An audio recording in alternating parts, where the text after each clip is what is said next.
The story of the PPG Wave. By the 1980s, the commercial synth market was exploding. Artists such as Kraftwerk, Jean-Michel Jarre, and Depeche Mode were changing the way music was produced and written, spawning entirely all new genres. Synth design was also changing, as the inventors were exploring the use of microprocessors and all new digital technologies to create and manipulate sound. In the late 1970s, German inventor and synth designer Wolfgang Pahm had been designing boutique analog synthesizers in small batches for bands such as Tangerine Dream, including his 1002 synthesizer, which pioneered the use of the DCO to create a bass synthesizer waveform as opposed to the standard VCO, which was common in most designs. In 1977, Hal Chamberlain wrote an article for Byte magazine that details how to play back musical tones from waveforms which were stored in a digital lookup table in memory. Diving further into this technology, in 1978, Wolfgang's company, PPG, Palm Products, released a 360 wave computer, which gave the ability to use a newly coined wavetable to store wave data as the foundation for a musical oscillator. These 256-byte waves were 8-bit sampled waveform data, then stored in a lookup table that would play back at different speeds as needed for the notes pressed, similar to the way a sampler works. These wavetables gave the Wave Computer 360 an extremely unusual sound and something unique for the era, although the synthesizer had many shortcomings, such as the lack of a filter and an overall very thin sound. Around this time, Palm Products also created a small batch of 340 wavetable-based synthesizers that were housed in 4-unit rack modules. Together with the 380 sequencer, the VDU display, and the 5-octave keyboard, this created a PPG system, which created a wide range of sounds with sequencing similar to the way a modern-day workstation is configured. The size of a small fridge, approximately 10 of these systems were made, and one was for Thomas Dolby, who called the beast Henry, and used it extensively on the 1982 album The Golden Age of Wireless. It can be seen here on stage with him in this 1982 Top of the Pops performance of Wind Power. The 340-380 system stored all its data on early digital cassette tapes, which took several minutes to load data, and despite the incredible engineering marvel this system was, it was far too expensive for it to be commercially viable. In 1981, PPG released its successor to the Wave Computer 360, the PPG Wave 2. Improving the overall sound of the wavetable technology by adding analog VCAs and Curtis Music 3320 filters, the 8-voice Wave 2s had one oscillator per voice and used selected wave data from one of the 30 wavetables stored on the ROMs to generate the basic tones. The addition of a sequencer that was able to cycle through the wavetables added to the sonic complexity of the synthesizer, and it really helped define its sound as something truly unique at the time.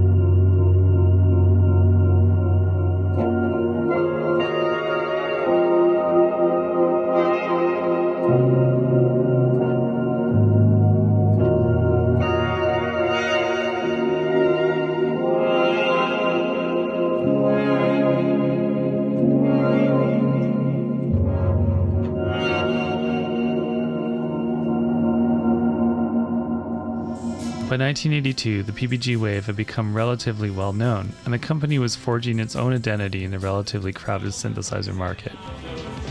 Digital technology was moving fast, and within a year of the original release, PPG launched the Wave 2.2 with significant upgrades.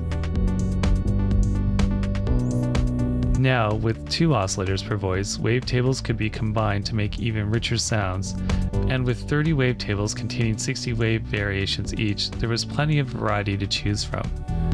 The last 4 waves in each wavetable were always the same: triangle, square, pulse, and saw wave.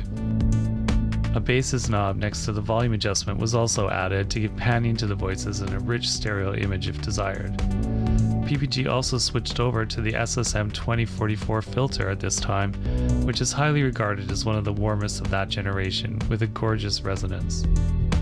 The Wave 2.2 also featured the proprietary PPG Parallel Communications Bus, which enabled the Wave 2.2 to interface to other PPG products in a similar fashion to Roland's DCB interface, but with a much faster data rate.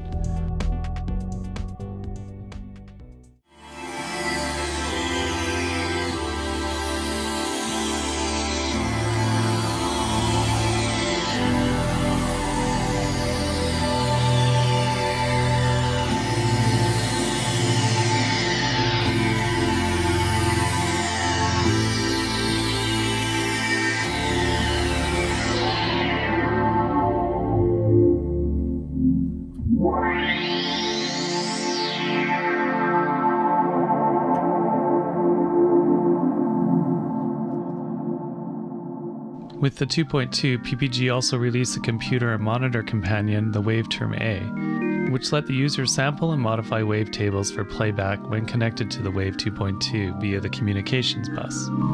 Coined the Waveterm system, this gave the user similar features to the Fairlight, but at much lower price. The data and waveforms could then be stored on one of two 500K 8-inch Winchester floppy disks. 64K of sampling memory definitely limited the user in what could be accomplished, but at 8 bits, this was still enough to add oohs and ahs to the Wave 2.2 for playback. In 1983, the EVU, Expansion Voice Unit, was added to the Waveterm system, which was essentially a rack-mounted Wave 2.2, but with multi-timbral playback capabilities. It did not have MIDI, however, but used the PPG communications bus to interface with the Waveterm or Wave 2.2. Somewhere along this time, PPG also introduced the Prk Processor Keyboard, which was essentially a large 72-note weighted key velocity-sensitive controller. This added much-needed velocity response to the Waveterm system, and you could additionally add up to 8 voice cards to the Prk, each containing 4 sets of wavetables. However, you still needed a Wave 2.2 or EVU in order to play back these wavetables, as the Prk had no audio output.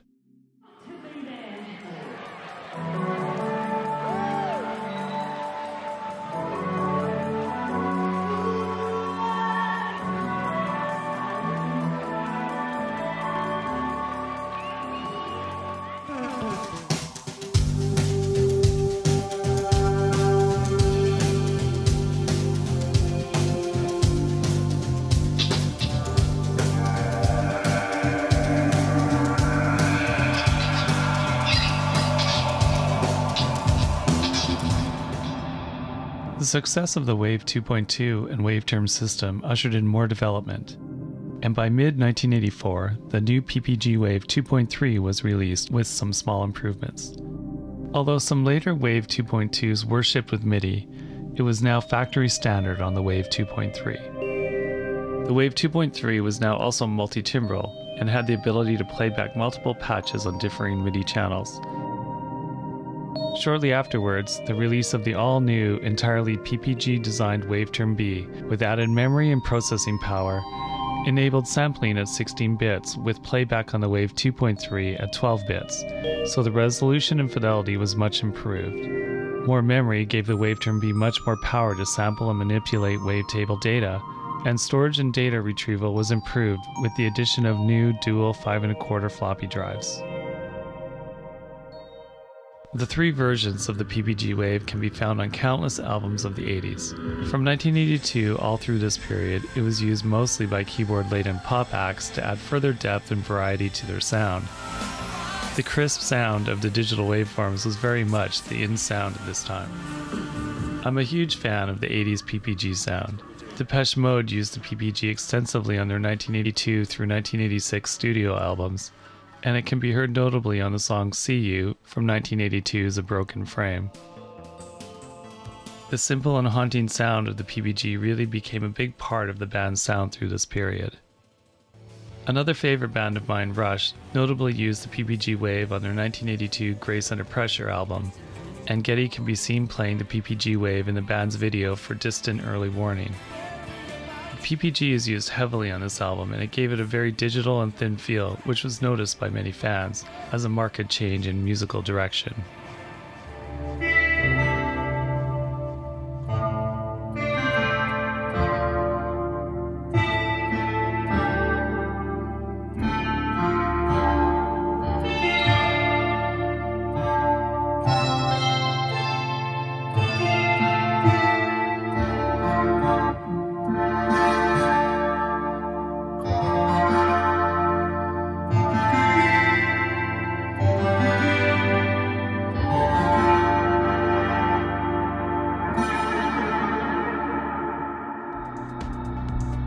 Unfortunately for PPG, digital technology became much cheaper within the next few years, and large manufacturers were releasing digital synths using wavetable and similar technology to the masses.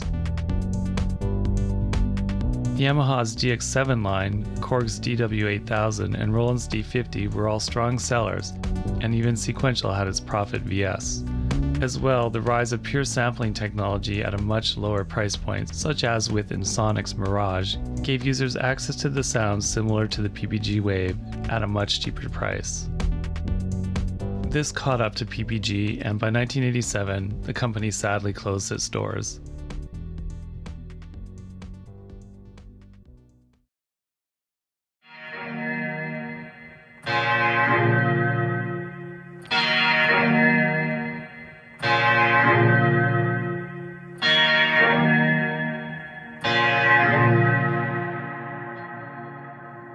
Within a couple years, Waldorf Music saw a unique market opportunity, and in 1989 used PPG's technology to create its first product, the microwave, which used the PPG 2.3 original wavetables and came with analog filters. Ultimately, Waldorf would see success as a company and go on to produce many great instruments based on the foundations of Wolfgang Palm's wavetable designs. It cannot be understated how remarkable it was as a company for PPG to engineer and produce such amazing and groundbreaking products over such a short time span with such limited resources. The short story of PPG is one the synth world will never forget.